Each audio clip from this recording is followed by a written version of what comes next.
أعوذ بالله من الشيطان الرجيم بسم الله الرحمن الرحيم وإذ يرفع إبراهيم القواعد من البيت وإسماعيل ربنا تقبل منا إنك أنت السميع العليم. او هر کله چې پورته کړل ابراهیم علیه السلام بنیادونه د بیت الله شریف و اسماعیل علیه السلام ربنا تقبل منا ای زمونږ ربه قبول کړي زمونږ نه انک انت السمیع العلیم یقینا ته اوریدونکی پوهه یې. ربط د مخکې آیت سره دا دی چې مخکې آیت کې ابراهیم علیه السلام د بیت الله شریف دپاره 3 دعاګانې غوښتلې وې چې یا الله دا مکې نه ښار جوړ کړي. دویمه دعا دا وه چې امن وله ورکړي او دریمه دعا دا وه چې هر قسمه میوې او پل فروټ چې دي هغه دلته هغه زیات کې پریمانه کې د دې اهل ته رزق ورکړي. دغه دعاګانې الله پاک قبول کړي دي.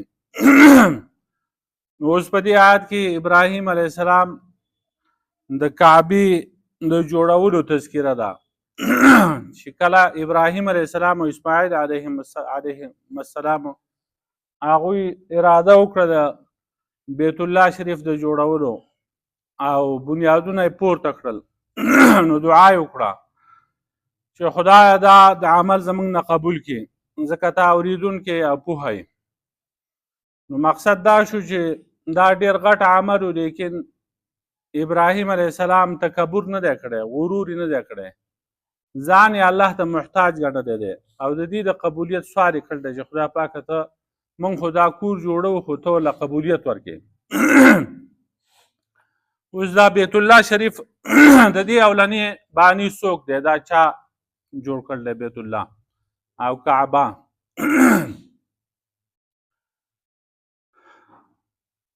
نو د دې مختلف ادوار دي او مختلف بانیان دي د دې کعبې. په دې کې دا چې جوړه شوې ده کعبه نو تقریبا 11 سره جوړه شوې ده، 11 سره. د ټولو نه اول دا فرشتو جوړه کړې ده، بیا د هغې نه وروستو آدم علیه السلام جوړه کړې ده. آدم علیه السلام بر اسمانونو کې پاتې کېده، د فرشتو هغه اواز او تسبیحات او دا یې نه اورېدله. نو الله پاک ته شکایت وکړو چې یا الله د فرشتو هغه اوازونه تسبیحات هغه خو زه نه اورم.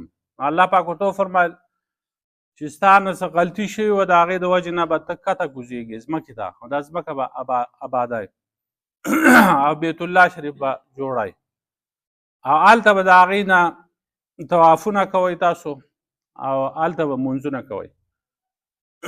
نو د دې بیت الله شریف په برابرتیا باندې بره په اسمانونو کې بیت المعمور دی، د هغې نه ګیر چاپېره فرشتي ګرځي، طوافونه کوي، هلته لمونځونه کوي. نو آدم علیه السلام چې ښکته راکوز شو نو اول دا فرشتو دا کعبه جوړه کړه، دوباره بیا آدم علیه السلام چې کوم دی هغه جوړه کړه او دا طواف حکم ورته وشو او ورته یې وفرمایل چې ته اولنی انسان او دا اولنی کور دی د الله په ځمکه باندې چې د عبادت دپاره تیار شوی دی. په دریم ځل باندې شیس علیه السلام دا کعبه جوړه کړې ده او په څلورم ځل باندې چې کله د نوح علیه السلام طوفان راغی او هر څه ډوب شو، غرق شو، نو د بیت الله شریف نوم نشان پاتې نه شو. نو د هغې نه وروستو ابراهیم علیه السلام ته الله پاک حکم وکړو نو جبریل علیه السلام راغی هغه ته یې د دې بنیادونه وښودله او هغه وزر یې پرې وګرځولې، نقشه یې تیاره کړه چې دغه شانتې د دې نقشه ده. خو دا یو شانتې نه و دا دیوالونه، دا بلکل مربع نه وه، 4 ګوټې خو یو طرف یو دیوال غټ و 35 لاسه داسې په دې لاسونو باندې، یو چې کوم دی 25 لاسونه 21 داسې مختلف دیوالونه چې دي نو په دغه طریقه باندې جوړ و. نو ابراهیم علیه السلام هغه کار کو او اسماعیل علیه السلام به ورله ګټې راوړي او مقام ابراهیم چې کوم دی دا یو ګټه ده هغه ول اسماعیل علیه السلام راوړه، په هغې باندې ابراهیم علیه السلام ودرېده د قوازې په شکل باندې هغه ښکته پورته کېده د معجزې په طور نو په هغې به یې کار کوو. اوس هم موجود ده، پرون په هغې باندې بحث شوی. علماو لیکل دي چې په 1 ذوالقعده یعنې د میانې میاشت چې دا د دې په اول تاریخ باندې دا شروع کړه او په 25 ذوالقعده باندې دا کار ختم شو. دا یې 4م ځل شو. 5م ځل چې کوم دی هغه عمالقه یو قبیله وه هغو جوړه کړې ده. په 6م ځل باندې جرهم بله یوه قبیله وه هغو دا کعبه جوړه کړې ده. په 9م ځل باندې چې کوم دی د نبي علیه السلام په نیکونو کې یو سړی دی قصی بن کلاب دا هغه جوړه کړې وه. دا په وخت به ورانېده، منهدم کېده به، نړېدله به او دې کسانو به بیا جوړوله. په 8م ځل باندې د نبي علیه السلام د بعثت نه مخکې 15 کاله مخکې چې نبي علیه السلام لا پیغمبر شوی نه و، نبي علیه السلام عمر په هغه وخت کې 15 کاله و. نو قریشو چې کوم دی هغه مشوره وکړه چې دا کعبه زړه شوې ده او په دې باندې چت هم نشته، دا نوي کوو. نو د بیت الله شریف متولي چې په هغه وخت کې و منجوره، نو د هغه نوم وهب بن عامر مخزومي و. دا سړی د هغې متولي و، نګران و. نو هغه ته چاندې راغونډېدې، هغه اعلان وکړو خو خلقو ته وویل چې هغه پیسې به راوړئ چې هغه حلال دي. په هغه وخت کې خلکو سودونه ډېر کول، د سود پیسې او دغه شانتې حرام مال چې کوم دی دا به نه راوړئ. نو هغه پیسې خلکو جمع کړې خو هغه کمې وې. نو د دې وجې نه حتیم شریف چې کوم دی هغه بهر پاتې شو. او ابراهیم علیه السلام چې په کومه نقشه باندې بیت الله شریف هغه جوړ کړی وه او کعبه یې جوړه کړې وه، نو هغې کې 2 دروازې وې. هغه د ځمکې سره لاندې متصل وي، یوه مغرب طرف ته او بله مشرق طرف ته. په یوه دروازه به د بیت الله شریف ته خلق داخلېدل او په بله دروازه به ترې وتل. دې قریشو چې کوم دی دا ولګېدله، دروازه یوه کړه، هغه یې بره کړه، دنګه کړه.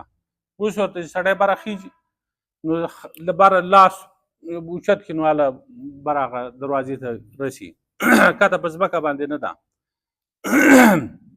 دا د دې لپاره چې کوم کسان زموږ خوښ وي هغه به موږ پرېږدو دې ته، کوم کسان چې زموږ خوښ نه وي نو هغه به نه پرېږدو. او دروازه چې کوم دی هغه یوه کړه د 2 په ځای باندې. حتیم بهر ته پاتې شو. په دې کې د الله پاک حکمت و. دا حتیم شریف د کعبې یو حصه ده او هر سړی خو هلته نشي تللی او نه د هغه دپاره دروازې کولاویږي. هغه چېرته باچاهان به ځي او هغو دپاره دروازې کولاویږي. نو کوم کسان چې هغه ځي او په دغه حتیم شریف کې یو 2 رکعته لمونځ وکړي نو هغه ته هم داسې ثواب میلاویږي لکه څنګه چې دی په کعبه کې دلته لمونځ وکړي. نو د خدای حکمت پکې هغه پاتې شو.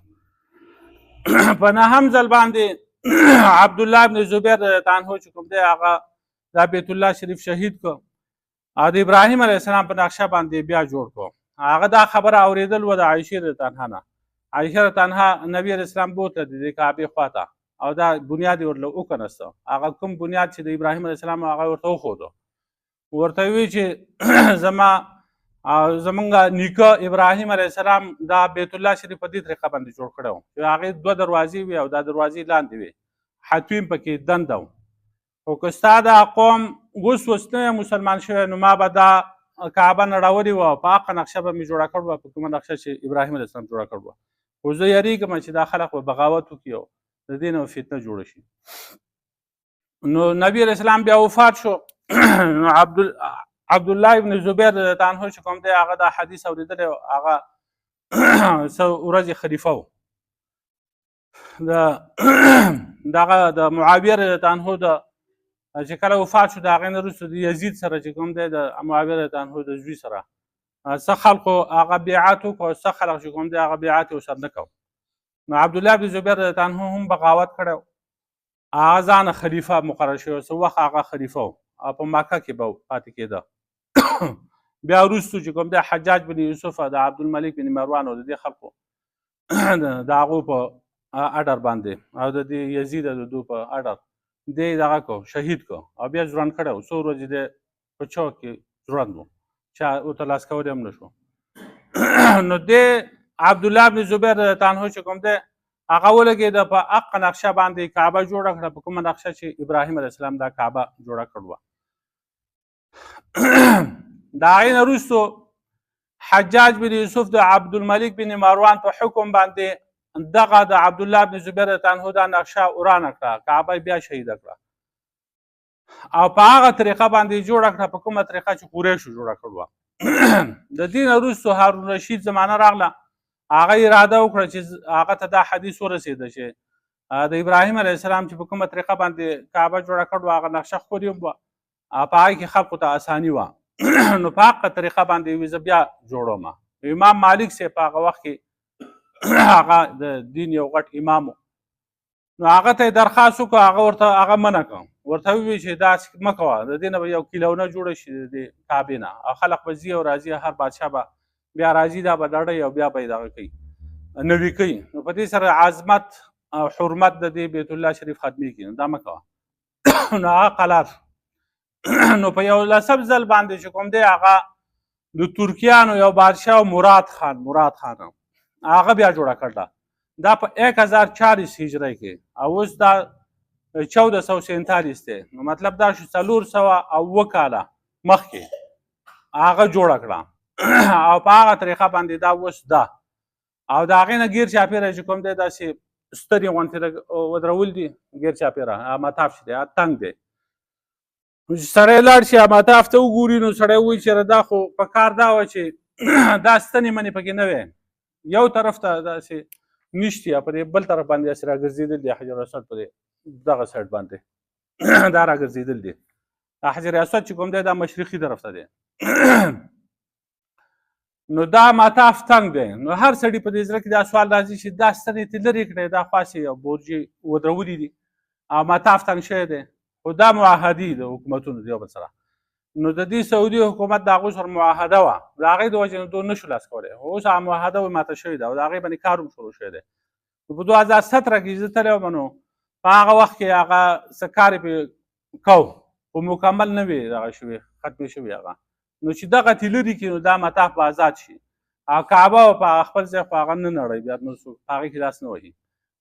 نو هغه چې کوم دی کعبه په هغې کې بیا پاکي ستنې دي، ستنې هغه پکې ودرول دي. دغه ستنې چې دي دا د لرګو دي، په هغې نه بیا سره زر او دا تاو کړي دي، نو بیا داسې یو 2 صفونه دي په دې منځ کې.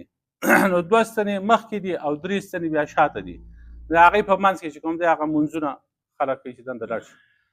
نبي علیه السلام هم پکې چې دنده ننوتی نو هغه پکې مونځ کړی. اوس د بیت الله شریف دا غلاف چې دی نو دا د ټولو نه اول چا دې ته اغوستولی وه؟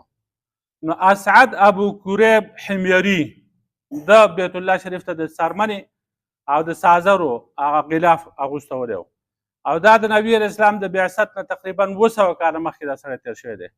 تبع ورته ویل کېږي، تبع اسعد ابو کریب حمیري. ابن حجر عسقلاني رحمت الله علیه په دې کې 3 قوله ذکر کړي دي چې د ټول نه اول غلاف چړاوهونکی هغه تبع دی چې هغه نوم اسعد و. دویم قول یې پکې دا ذکر کړی چې د ټول نه اول چې کوم دی غلاف دې ته اسماعیل علیه السلام اغوستولی دی. دریم قول زبیر بن بکر او بعض علما وایي دا ویل دي چې عدنان چې کوم دی د نبي علیه السلام په نکلو یو سړی دی هغه عدنان ده ورته دغه کړ دی، خو دې کې څه تعارض نشتی. اسعد بن اسعد ابو کریب چې د ټول نه اول دا کار کړی د خوب لیدلی و چې کعبې ته غلاف واغوسته وه، نو یو پیړنه کپړه چې کوم دی هغه یې راوړه او د هغې نه وروستو بیا د یمن نه یو عمده ښکلې کپړه راوړه، د هغې غلاف ورته واغوسته و. د هغې نه وروستو بیا اسماعیل علیه السلام دا کار کړ دی او عدنان چې کوم دی هغه هم دا غلاف ورته اغوستولی دی. بیا نبي علیه السلام چې کوم دی د یمن نه کپړه راغوښتل وه هغه د تور رنګ وه، هغه ورته اغوستولې وه. د دغه غلاف دا رنګونه چې کوم دي دا مختلف دي، دا په مختلفو دورونو کې مختلف رنګونه وو. ناصر عباسي په دور کې چې کوم دی د دې رنګ شین و، شین غلاف به ورته اغوسته و او د هغې نه وروستو بیا تور شروع شوی دی، دا غلاف تور هغه ورته اغوستولی کېږي. دا غلاف چې بیا تې لرې کې هر کال چې کوم دی دا نوی کوي چې لرې کې نو دا خس کړي ټوکري کې، بیا هغه په ډېر اوچت قیمت باندې خرڅېږي او خلک یې تبرک دپاره ساتي او ملکونه وړي. په دې کې یو ځل پاکستان ته هم نمبر راغلی دی، پاکستان په لاهور کې دغه جوړ کړی دی غلافه او یو ځل چې کوم د پاکستان غلافه ته هم اغوستلی شوی دی. وإذ يرفع إبراهيم القواعد من البيت وإسماعيل، هر کله چې پورته کې ابراهیم علیه السلام بنیادونه د بیت الله شریف او اسماعیل علیه السلام. ربنا تقبل منا، نو دوی ووایي چې زموږ ربه قبول کړي زموږ نه دا عمل، انک انت السمیع العلیم، یقینا ته اورېدونکی پوهه یې. ربنا